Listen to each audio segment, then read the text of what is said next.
नमस्कार, मी स्नेहलता कुंभार, मुख्याधिकारी मोहपाळ नगर परिषद तथा पीठासीन अधिकारी बेसा पिपळा नगर पंचायत। आज दिनांक 30 जानेवारी 2026 रोजी बेसा पिपळा नगर पंचायतसाठी विषय समित्यांचं गठन करणं, विषय समित्यांवर सदस्यांचं नामनिर्देशन करणं आणि विषय समित्यांच्या सभापतींची निवड करणं तसेच स्थायी समितीचं गठन करणं यासाठी विशेष सभेचं आयोजन केलं होतं। तर या विशेष सभेमध्ये बेसा पिपळा नगर पंचायत येथे एकूण 5 विषय समित्या गठीत करण्यात आल्या आहेत आणि 6वी स्थायी समिती जी आपली ऑटोमॅटिक गठीत होते तिचंही गठन झालेलं आहे।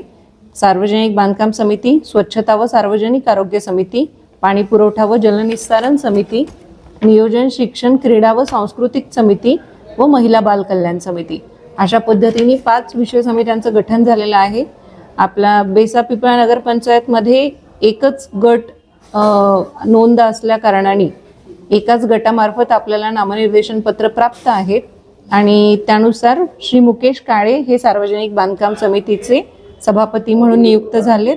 स्वच्छता व सार्वजनिक आरोग्य समितीसाठी जितेंद्र चांदूरकर हे सभापती म्हणून, पाणी पुरवठा व जलनिस्तारण समितीसाठी सुनील सोनटक्के हे सभापती आहेत। नियोजन शिक्षण क्रीडा व सांस्कृतिक कार्यासाठी श्री नरेश भोयर म्हणजे आपले जे उपनगराध्यक्ष आहेत ते पदसिद्ध सभापती म्हणून नियुक्त झालेले आहेत आणि महिला व बालकल्याण समितीसाठी सौ विद्या भोयर या सभापती तसेच सौ मनीषा राजूरकर या उपसभापती म्हणून नियुक्त झालेले आहेत। आणि स्थायी समितीचं गठन जे आपलं झालेलं आहे ते नियमानुसार आपल्या नगराध्यक्षा ज्या आहेत त्या स्थायी समितीच्या पदसिद्ध अध्यक्ष आहेत, पदसिद्ध सभापती आहेत आणि इतर 5 विषय समित्यांचे जे सभापती आहेत ते स्थायी समितीचे पदसिद्ध सदस्य आहेत।